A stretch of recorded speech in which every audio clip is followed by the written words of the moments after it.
నమస్కారం, నేను చందు. పోటీ సన్నద్ధతలో పాటిస్తున్నారా? వీడియో చివరి వరకు చూడండి. ఒకవేళ ఛానల్ని సబ్స్క్రైబ్ చేసుకోకపోతే ఫస్ట్ సబ్స్క్రైబ్ చేసుకోండి.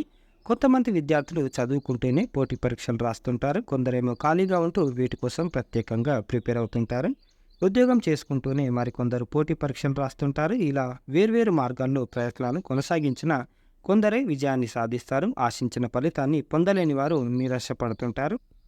అనుకున్నది సాధించలేనప్పుడు దిగులు పడడం ఎవరికైనా సహజమే. అయితే వీలైనంత త్వరగా దాని నుంచి బయటపడడానికి కృషి చేయాలి. అందుకోసం ఇలా ప్రయత్నిస్తే ఫలితం ఉంటుందంటున్నారు నిపుణులు. అవేమిటో తెలుసుకుందామా? ఇప్ అప్పటి వరకు చదివిన విధానాన్ని ఒకసారి నిజాయితీగా సమీక్షించుకోవాలి. నిజానికి మీరు చదివిన పద్ధతి మీద మీకు పూర్తిగా నమ్మకం ఉంటుంది, కానీ తగిన ఫలితాన్ని సాధించలేకపోయారంటే ఎక్కడో పొరపాటు జరిగి ఉంటుందనే విషయాన్ని అర్థం చేసుకోవాలి. కాబట్టి అది ఎక్కడ జరిగిందో తెలుసుకోవడానికి ప్రయత్నించాలి. దానికోసం ఏ స్టడీ మెటీరియల్ను చదివారు, ఏ వనరులను వినియోగించారు, సమయ నిర్వహణ ఎలా చేశారు అనే విషయాలను పరిశీలించుకోవాలి. ఒకేసారి భారీ లక్ష్యాలను పెట్టుకొని వాటిని సాధించలేకపోయామని బాధపడుతూ కూర్చోకూడదు. వాస్తవానికి దగ్గరగా ఉండే లక్ష్యాలను నిర్దేశించుకోవాలి. సాధించాల్సిన దాన్ని చిన్న భాగాలుగా విభజించుకోవాలి. దాంట్లో నుంచి ప్రతిరోజు కొంత భాగాన్ని పూర్తి చేస్తుండాలి. ఉదాహరణకు పాఠ్యపుస్తకంలోని చాప్టర్లన్నిటినీ ఒకే రోజు చదివేయాలని అనుకోకూడదు. ప్రతిరోజు కొంత భాగాన్ని పూర్తిగా అర్థం చేసుకుంటూ చదవాలి. కొన్ని రోజుల తర్వాత ఈ అంశాల మీద వివిధ రకాలుగా ప్రశ్నించిన వెంటనే జవాబు చెప్పేలా ఉండాలి. అంటే మొక్కుబడిగా కాకుండా ఇలా అర్థం చేసుకుంటూ చదివితేనే పరీక్షల్లో బాగా రాయగలుగుతారు.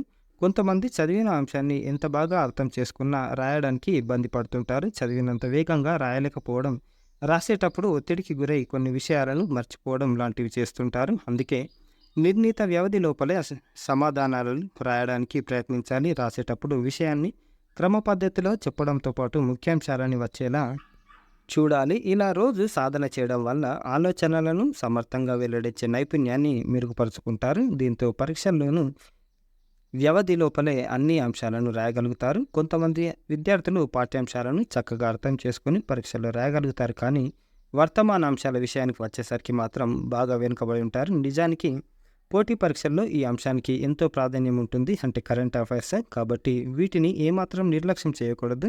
సబ్జెక్టులోని పాఠ్యాంశాలతో సమకాలీన అంశాలను, కరెంట్ అఫైర్స్ని పోల్చుకుంటూ అర్థం చేసుకోవడానికి ప్రయత్నించాలి. ఇలా చేయడం వల్ల అవగాహన పెరుగుతుంది. వాస్తవానికి పరీక్ష రాసిన అనుభూతిని పొందుతూ బలాలు, బలహీనతల గురించి తెలుసుకోవడానికి టెస్ట్ సిరీస్లను రాస్తుంటారు. తరచూ వీటిని రాయడం వల్ల ఏ ఏ అంశాల్లో వెనుకబడి ఉన్నారో విశ్లేషించుకొని పరిజ్ఞానం పెంచుకోవడానికి ప్రయత్నించవచ్చు. పరీక్ష రాయడంలో నైపుణ్యాన్ని పెంచుకోవచ్చు. వాస్తవంగా పరీక్ష రాసేటప్పుడు ఒత్తిడికి గురి కావడం, అందుబాటులో ఉన్న సమయం లోపల రాయలేకపోవడం జరుగుతుంటాయి. తరచూ టెస్టులు రాయడం వల్ల ఈ ఇబ్బందులను అధిగమించవచ్చు. ఆటంకాలు, అపజయాలు తాత్కాలికంగా నిరాశకు గురి చేయొచ్చు. అంత మాత్రాన ప్రయత్నాలను అంతటితో విరమించాలని అనుకోకూడదు. లక్ష్య సాధనకు పట్టుదలతో మరింతగా కృషి చేయాలి. నైపుణ్యాలను ఎప్పటికప్పుడు మెరుగుపరుచుకొని పోటీ పరీక్షల్లో రాణించడానికి ప్రయత్నించాలి. ఆరోగ్యకర జీవనశైలిని అనుసరిస్తూ రెట్టింపు ఉత్సాహంతో కృషి చేయాలి. ఇది ఈ రోజుకు సంబంధించిన ఆర్టికల్. లైక్ చేయండి, షేర్ చేయండి, సబ్స్క్రైబ్ చేయండి. Thank you. ధన్యవాదాలు.